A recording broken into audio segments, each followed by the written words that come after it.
Good morning students. Myself Amrita HS, Department of Chemistry, Gopal Swami PU College. Today we will be discussing about a general introduction for your organic chemistry. So as you have seen in your syllabus video, we have many organic chapters in your second PUC. So as a result, we have to have a general introduction which is based on your first PUC concepts, which is related to your second PUC concept. So as a result, we are going to today discuss about some introduction, that is some basic concepts about your organic chemistry. So organic chemistry itself means you have to first of all know the nomenclature of organic molecules. That is, without knowing the names of the products, reactants, you cannot do any reaction in your organic chemistry. As a result, the first topic in your first PUC also is about the nomenclature of organic molecules, and the gist of those nomenclature will be discussing first. So first point that I have to discuss today is about nomenclature, that is naming of organic compounds. So there are two types of naming of organic compounds. One is your trivial name or your common names. The other one is your IUPAC names, that is the IUPAC accepted names, that is they have some rules. So today we will be going to discuss about IUPAC nomenclature. So I will not be discussing in detail about this IUPAC nomenclature rules etc. as you have studied in your first PUC itself. As I have told you, I will be discussing only about the gist of this IUPAC nomenclature. So if I take the IUPAC name of any organic molecule, it has these many parts in it. That is, the first part will be your root word. What is this root word? It is representing the number of carbon atoms in your parent chain. While selecting your parent chain, it has some rules. You have to go through that. So while selecting that parent chain, you have to fix it with some number, and that number has different root words. Say for example, if you have one carbon atom in your parent chain, the root word will be meth. If 2, eth. 3, prop. Like this, there are root words which is purely based upon the number of carbon atoms in parent chain. So that will be the middle part of your name. Coming to the forward thing, that is the what is present before your root word. There are two parts that is present in your before the root word. The first one is primary prefix, that is before the root word, hence it is called as prefix. You have to fix it before the root word. Then secondary prefix. The primary prefix talks about only one thing, that is cyclo compounds. You have to prefix cyclo. The word cyclo, it is the only primary prefix that is present. Cyclo for cyclic compounds. Cyclo is a primary prefix. The secondary prefixes are for your substituent groups, that is other than the functional group. If there are any other groups, you call them as your auxiliary groups, or you call it as substituent groups. So secondary prefix is for your substituent groups. Say for example, chloro, bromo, etc.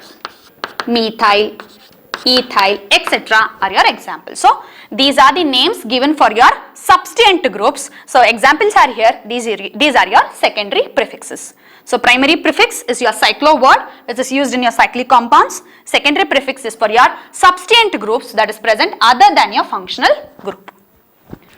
After your root word, there are again two words to be done. Two words. One is your primary suffix. Suffix after the root word. Suffix means it is the word which is attached to your root word after your root word. So primary suffix, your secondary suffix. The primary suffix is dealing with your saturation and unsaturation of your hydrocarbon. That is the parent chain, whether it is saturated or unsaturated. If it is unsaturated, what type of unsaturation is present. So primary suffix is your ane and ine. Ane means that it is saturated, that is you have only carbon-carbon single bonds in your parent chain. Ene, it has a double bond in your parent chain. Ine, it has a triple bond in your parent chain. Then secondary suffix is purely about your functional groups. There are various functional groups. It has various suffixes to be written. So you have to fix it at the last of your word. So this is your complete IUPAC name for a single molecule. Root word comes at the center. It purely depends upon the number of carbon atoms present in the parent chain. It is prefixed by two types of prefix, primary prefix, secondary prefix. Primary prefix is only one, cyclo. It is used for cyclic compounds. Secondary prefix have many, that is many substituent groups they come in. So chloro, bromo, methyl, ethyl, propyl, etc. With the position number you have to name it. So secondary prefix is for your substituent groups. Then primary suffix that comes after your root word, hence it is called as suffix. Primary suffix is for your saturated, that is type of hydrocarbon. Type of hydrocarbons. What's the type of hydrocarbon? Whether it is saturated or unsaturated. AN is for saturated molecules, that is carbon-carbon single bonds in your parent chain. EN is for your carbon-carbon double bonds, unsaturation. IN is for carbon-carbon triple bonds in your parent chain, and it is for your unsaturation. The secondary suffix comes for your functional groups. So various functional groups we will be looking now, and their suffixes also. Very important. I have chosen only some functional groups that is useful for your second PUC organic chemistry. So the further chapters which we will be going to discuss, for that what are the functional group useful, we will be looking into this. So now we will be concentrating more on this functional group and their suffixes. So these are some of the important functional groups that you will be studying in your second PUC chapters. So the functional group, first one, the functional group is alcohols. The functional group is OH, which I have attached to your alkyl group. So ROH, alcohols. Suffix is all, OL, all. Then aldehydes, RCHO, that is C double bond O, H, that is carbonyl group, H, aldehydes, and the suffix is al. Ketone, RCOR dash, ketone, and the suffix is on. Carboxylic acids, RCOOH, the suffix is oic acid. Amines, RNH2, NH2 is your functional groups, amines, so it is also named as amine. The alkyl name followed by your amine. Then ethers, ROR dash, ethers, and your IUPAC name is oxy. So these are some of the important functional groups that you will be studying in your further classes of your organic chemistry. Although the nomenclature is not made in detail here, I think you have got a link between your first PUC classes where you have learnt your nomenclature in detail. So that link, using that link, I am moving on to next things that is very important in your organic chemistry. So what is an organic chemical reaction? How does an organic reaction happen? Very simple, an organic reaction happens like this, that is organic reactant molecule reacts with a reagent, and you get your product. So this is the reaction happening in an organic chemistry. You take an organic reactant molecule, you add in reagent, you get your product. So this reagent is also called as attacking agent. It is also called as attacking agent. This is also called as attacking agent. So as the name itself tells, this attacking agent attacks your organic molecule. As a result, organic reactant molecule is converted into product. Hence, the organic reagents are also called as attacking agents in your organic chemistry. There are two types of attacking agents. In your organic chemistry. The first one is your electrophiles. Second one is your nucleophile. That is, either your electrophile attacks your organic reactant, there is a reaction happening and you get your product, or there is a nucleophile which attacks your organic reactant and it is converted into product.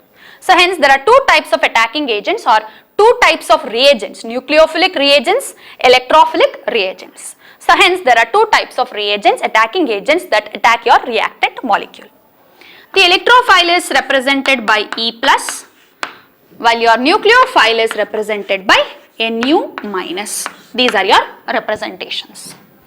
Now let us list out one by one what are the properties of these electrophile as well as what are the properties of your nucleophile. First of all, what do you mean by electrophile?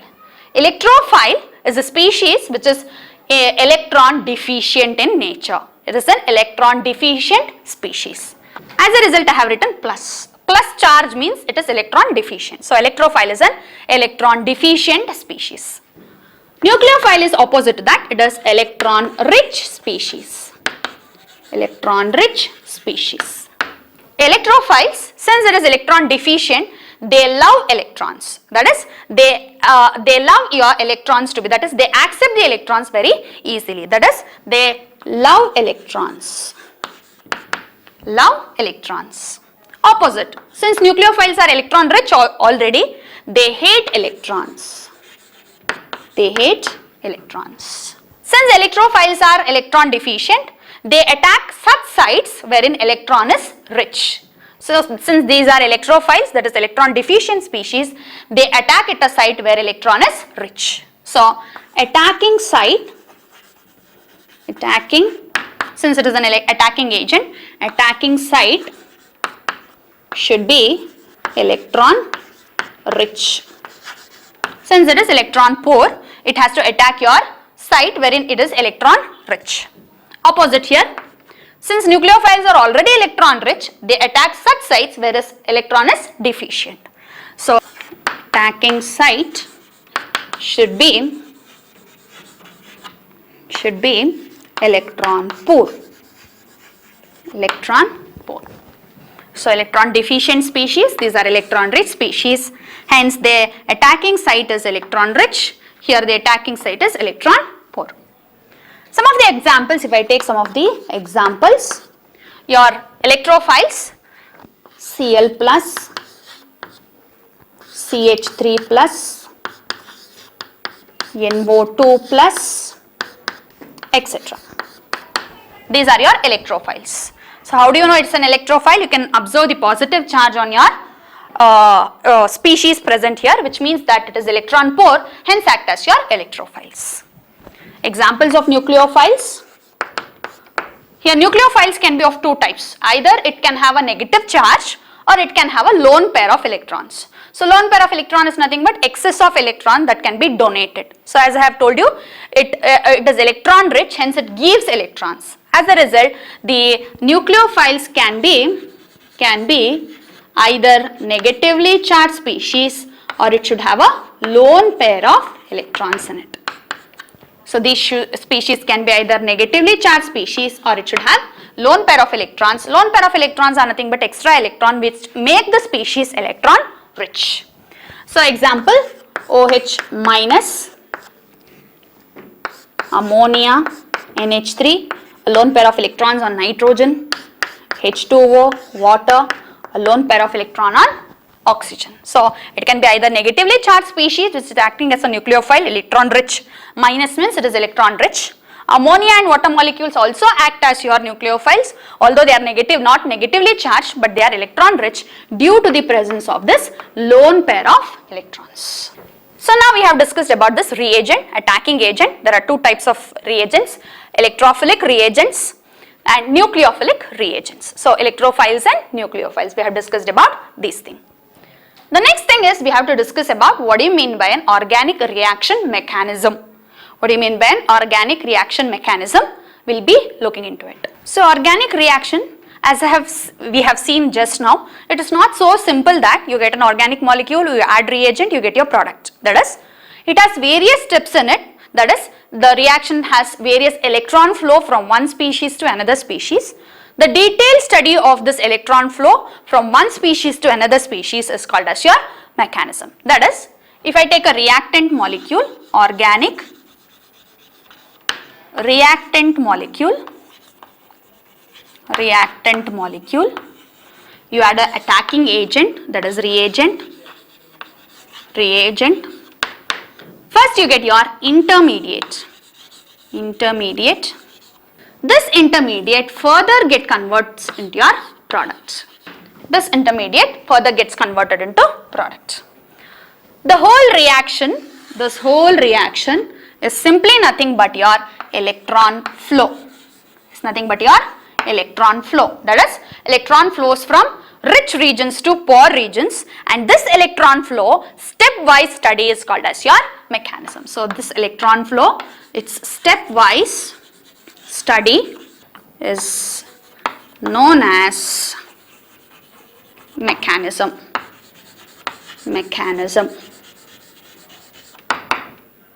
That is your reaction mechanism. So your reactant molecule reacts with your reagent, attacking reagent. We have just studied what are attacking agents.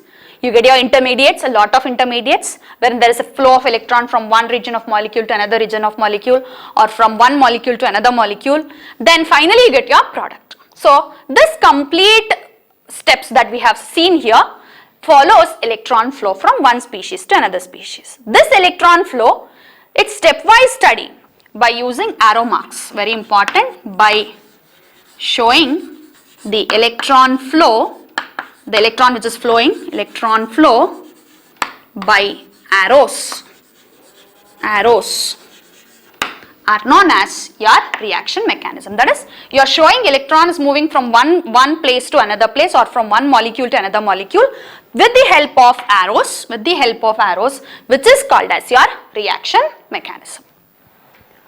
Now we have studied about this reagent, attacking reagent. The next part we have to study here, it is about the intermediates. What are these intermediates and what types of intermediates do we have? So reagent, attacking reagent is finished. Electrophilic reagent and nucleophilic reagents we have studied. Now we will be concentrating about this intermediate. So reaction mechanism we have seen. What is the definition of reaction mechanism? In this, now we have to see about reaction intermediates, a very important topic in your organic chemistry. So reaction intermediates. Reaction intermediates. So what are these reaction intermediates? As the name itself tells, it is an intermediate product. It's an intermediate substance that is in between your product and reactant and reagent. So this intermediate, that is reaction intermediate, has two properties mainly, that is, it is highly unstable,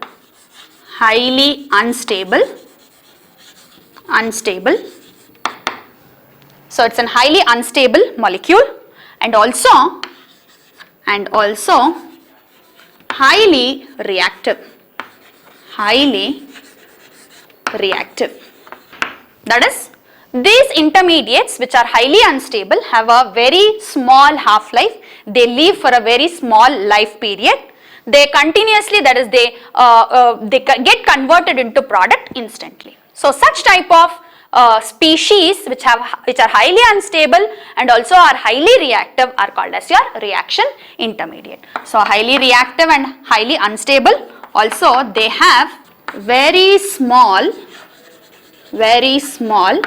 half-life period. Their life is very short. That is, once the reagent reacts with your reactant molecule, you get your intermediate. Within fraction of seconds it is converted into product. Hence it is highly unstable. How unstable? You cannot extract it, you cannot study it under anything. So as a result it is highly unstable and highly reactive. It instantly converted into your product. So such type of species are called as your reaction intermediates. There are 5 types of reaction intermediates.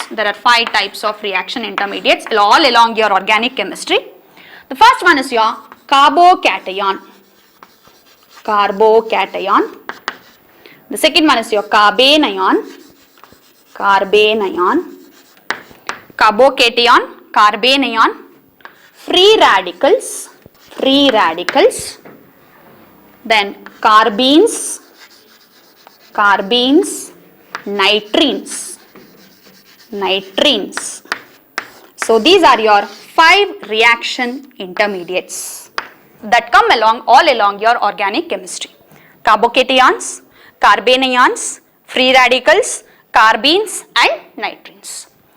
In point of view of your second PUC organic chemistry, where you will be dealing with only these 3 reaction intermediates, that is carbocation, carbanion and free radicals, we will be discussing in detail about these 3 intermediates, that is these 3 reaction intermediates, carbocation, carbanion and free radicals. Remember, carbenes and nitrines are also a type of reaction intermediates. So we will be concentrating more on this, since second PUC organic chemistry deals with these 3 types of reaction intermediates. So first reaction intermediate is your carbocation. Carbocation, as the name itself tells, carbo, it has a carbon atom, cation, that is, it is positively charged. That is, if you have a positive charge on a carbon atom, it is called as your carbocation. Say for example, if I take this molecule CH3, CH2, Cl. If this molecule, the chlorine is more electronegative than carbon. Remember, chlorine is more electronegative than carbon. This is with respect to with respect to electronegativity. Electronegativity. Negativity. So chlorine is more electronegative than carbon. As a result, what does this chlorine do is, while cleavage of this bond, if I take this bond cleavage, while cleavage of this bond, both the electron goes on chlorine. As a result, the cleavage of this bond gives you CH3, CH2 plus Cl minus. This is your carbocation. Carbocation. So a positive charge on carbocation is called as your carbocation.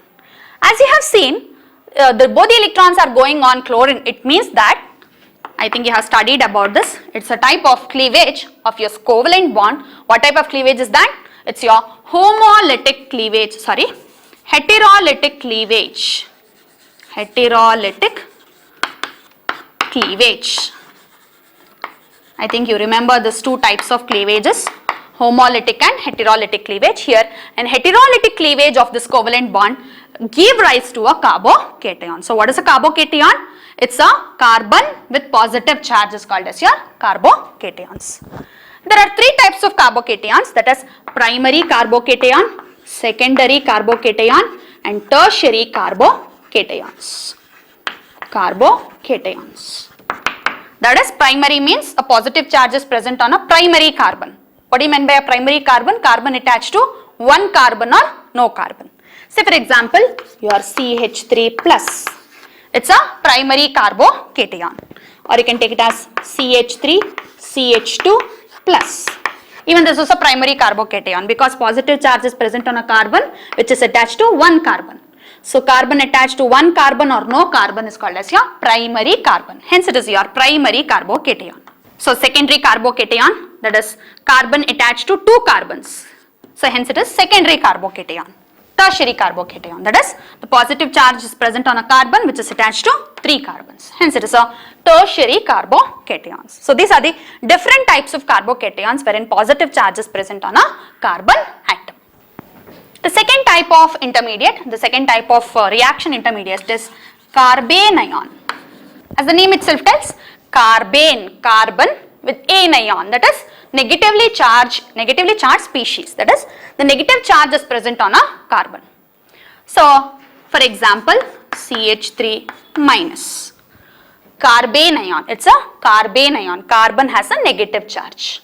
Again here carbanion is also produced by heterolytic cleavage of your covalent bond, that is both the electrons will be transferred to one carbon atom since carbon is having more electronegativity than the other element. Say for example, CH3Y. Think that this is a molecule.